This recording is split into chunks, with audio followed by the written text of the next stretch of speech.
Okay na siya.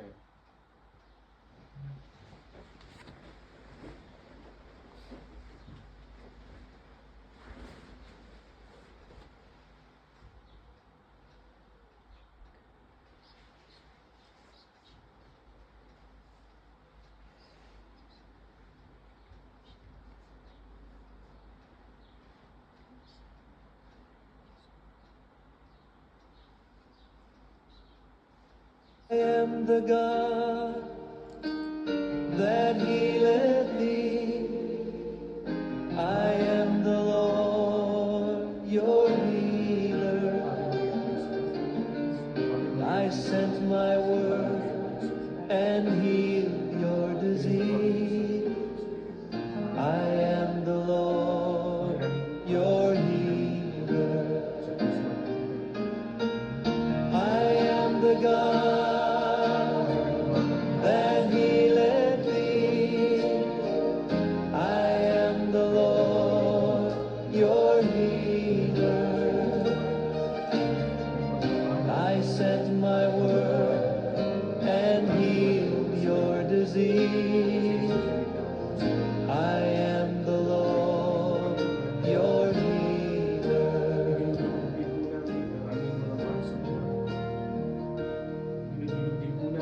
God's name is more powerful than any disease you can name tonight. You might have received a horrible report from the doctors and told you your disease is incurable. But you know what? There's hope tonight. There is hope because God's promised that He would heal us. I want you to put His word on your lips tonight. Sing His word back to Him. And see if His name isn't more powerful than cancer, than heart disease, or any disease that you can name tonight. Oh yes, He's your healer. Let's sing it to Him. You are the God that healeth me. You are the God that healeth me. You are the Lord, my healer. You sent your word and you healed my disease. You are the Lord, my healer. You are the God. You are the God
aking pagpapala, ang aking pag-ibig,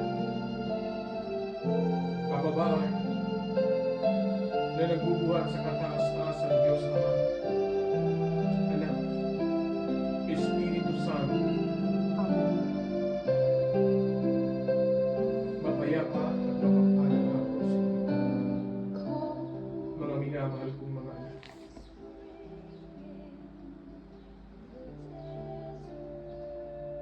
Ako'y nagagalak sapagkat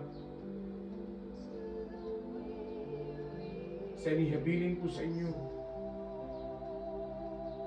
na kautusan na buhat sa Santisima Trinidad ay inyong tinugon sa lugar na ito. Kaya't ang Diyos ay nakatanghod, nakatanaw sa lahat ng mga taong tumutugon ng buong katotohanan sa kautusan at kalooban ng aking Ama at Ina. Alam kong sa bawat pagtungtong ng batang ito, sa lugar na ito, ay ninanais ninyong marinig ang tinig ng kalangitan. Kung ito ay inyong tunay na tinatanggap at nilalagay sa inyong puso at isipan, kayo ay tatalima at susunod. Tama ba ko sila? Opo. Kaya't anumang bagay na aking wiwikain sa oras na ito ang dapat ninyong sundin, Opo. sapagkat ito ang kalooban ng aking Ama at Ina. Marami kayong katanungan, marami kayong mga bagay na nais malaman tungkol sa lihim ng kalangitan. Marami na akong inihag sa inyo, hindi ba? Opo. Mga bagay na darating sa inyong daigdig ay isiniwalat ko sa pamamagitan ng batang ito. Ang muling katawan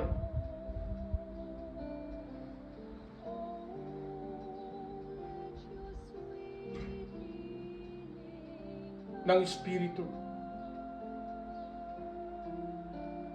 ng Anghel sa kanluran.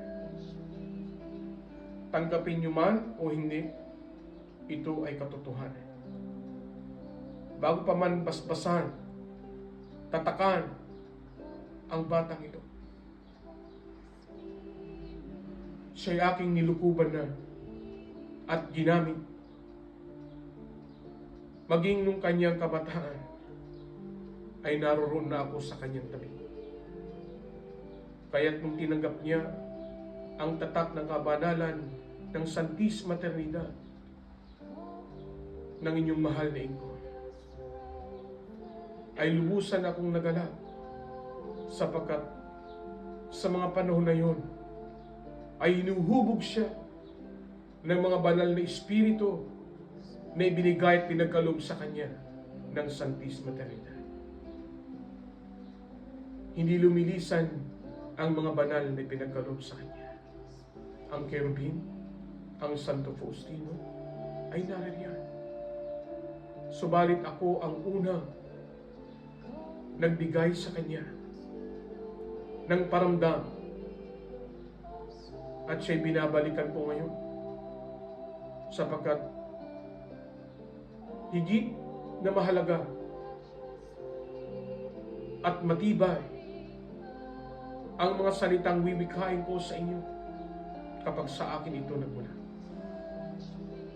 Nagpakita na ako ng ilang ulit sa mata ng tao sa oras ng pagsasagawa ng batang ito ng banal na Santa Misa. Nagpakita ako sa inyo ng mga kalapati. Tama ba ko, Lucina? Opo. Nakita ninyo, nabanag ninyo ang aking aura. Naroroon Nakikita niyo ito sa larawan. Nakuha ng tao. Subalit, kung makikita ninyo, ang aking aura ay naroroon ang kapangyarihan at kaanyuan ng Espiritong buhat sa Diyos.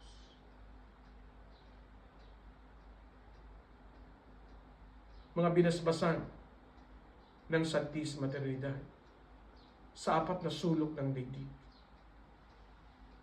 Maraming naghahangad na sila'y mabanto.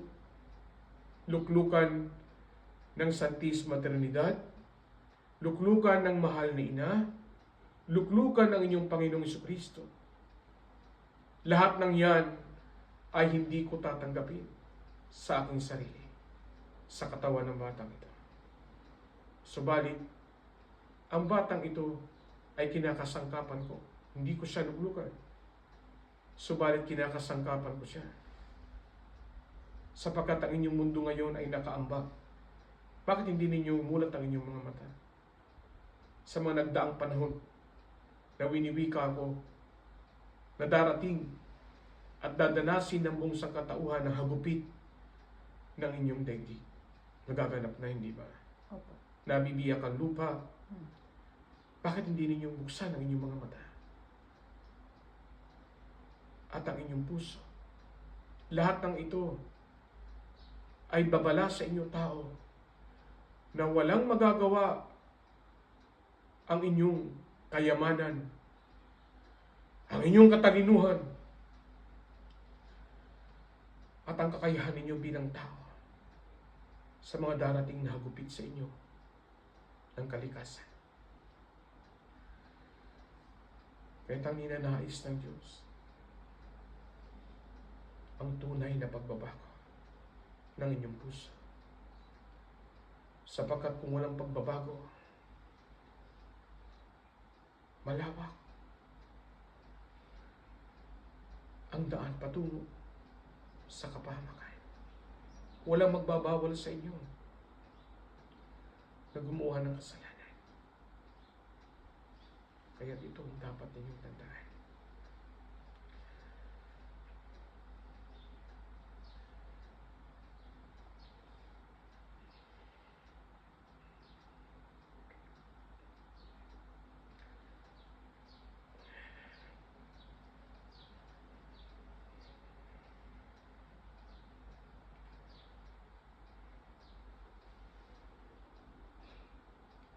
Magsipagbago kayo, mga anak. Kung walang tunay na pagbabago, kawawa ang inyong mga kaluluwa. Kawawa ang inyong huling hantungan ng inyong dungan. Tandaan ninyo ito. Ang ibinigay sa inyong sandata ng inyong mahal na ina ay walang kapalit. Naintindihan niyo ba ang ibig kong sabihin? Opo. Wala pang itinakda ng Diyos sa mundong ito na magpapalit o hahalili sa Santo Rosario ng aking ina at ama. Tandaan ninyo ito. Opo. Ang lumalabas, ang ikinakalat ninyo, mga panalangin patungkol sa inyong mahal na ina. Higit inyong panghahawakan ang ibinigay na panalangin ng inyong mahal na ina. Dumaan man ang ilang panahon at dekada, hindi ito kailanman mababago. Ito ang dapat ninyong tandaan. Ito ang pahatid sa inyo ng aking ina at ama. Ito ang dapat ninyong ilagay sa inyong puso at kaluluwa. Kalapastanganan ang sasabihin ninyo na wala ng puwang ang Santo Rosario na nagbigay sa inyo ng kaligtasan sa maraming buhay. Kaya kung sino man sa inyo ang maghahangad na ito na hindi bigyan ng higit na halaga ay tatanggap ng kaparusahan sa buong sangkalangitan ng hukbo ng mga anghel at kamay at nilalang ng Diyos at ang mga mangkok ng salot ang inyong dadanasin. Tandaan ninyo ito. Kaya ito ang dapat ninyong pag-aralan. Hindi na dapat pag-aralan sapagkat sa simulat sa pool, ang Santo Rosario na itinuro kay Santo Domingo. Sinong nagturo sa kanya?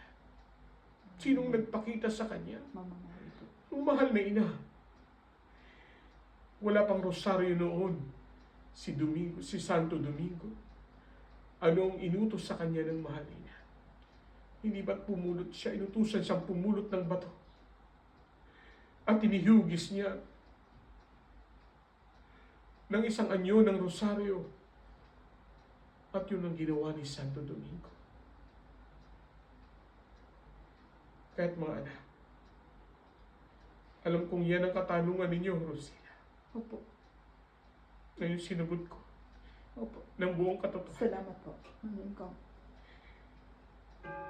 Maging nang dumating ang inyong mahal na iko,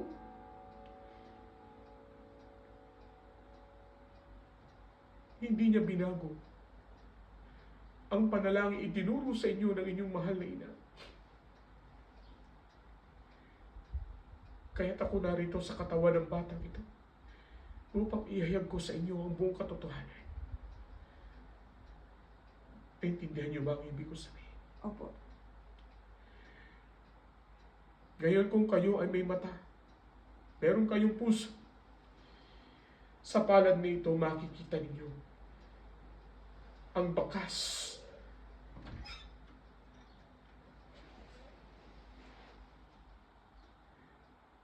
ng tatak na hawak-hawak ang tangan ko sa oras na ito. Mapalad ang makakakita at nakakakita ng bakas na ito.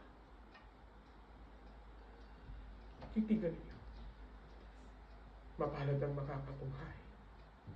Mapalad ang nakakakita sa Espiritu at katotohanan. Ngayon nasagot ko na ang inyong mga tanong. Naway, huwag nang maguluhan ang inyong isip at ang inyong pananampalataya. Malinis na hangarin ang dapat ninyong isagawa sa inyong buhay upang magpatuloy kayo na buhay na gumaganap sa mundong ito. Ang lahat ng nagaganap sa mundong ito, huwag ninyong katakutan. Tanganan ninyo ang Santo Rosario. Dasalin niyo ito ng buong katotohanan, may pag-ibig at pagsunod sa tamang kasuotan, pagsuot ng belo, lakipan ninyo ng pagsisisi bago niyo ito dasalin. Tumanggap kayo ng katawan at dugo ni Kristo. Magkumpisan kayo. Tumanggap kayo ng sakramento na mula kay Kristo. Tatanggapin ninyo ang tunay na biyaya at kaligtasan ng inyong kaluluwa. Ave Maria Purísima. Obrigada, Senhor. Ave Maria Purísima. Obrigada, Senhor. Ave Maria Purísima. Obrigada, Senhor. Sumainyo muli ang aking pagpapala, Ama, Anak, at Espiritu Santo. Amen. Our Father, who art in heaven, hallowed be thy name. Hallelujah. Hallelujah. Hallelujah. Hallelujah. Hallelujah. Hallelujah. Our Father, who art in heaven, hallowed be thy name. Thy kingdom come, thy will be done here on earth as it is in heaven. Give us this day our daily bread, forgive us our sins, as we forgive those who sin against us. Do not bring us to the test, but deliver us from evil. Amen. Hail Mary, full of grace, the Lord is with thee. Blessed are you amongst men, and blessed is the fruit of thy womb, Jesus. Holy Mary, Mother of God, Pray for us sinners now and at the hour of our death. Amen. Glory be to God the Father, and now to the Son, beloved Mother, and as it was in the beginning, now and ever shall be, world without end. Amen. Ave Maria Purísima, Ave Maria Purísima, Ave Maria Purísima. Alleluia, Alleluia, Alleluia. In the name of the Father, and of the Son, beloved Mother. Amen.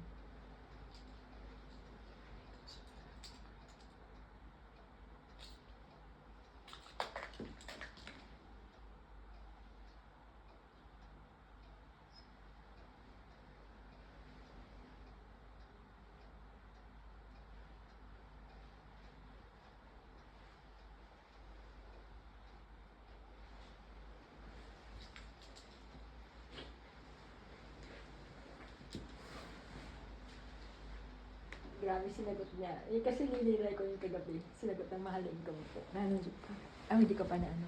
Ninilay ko yun. Yung katanungan ko na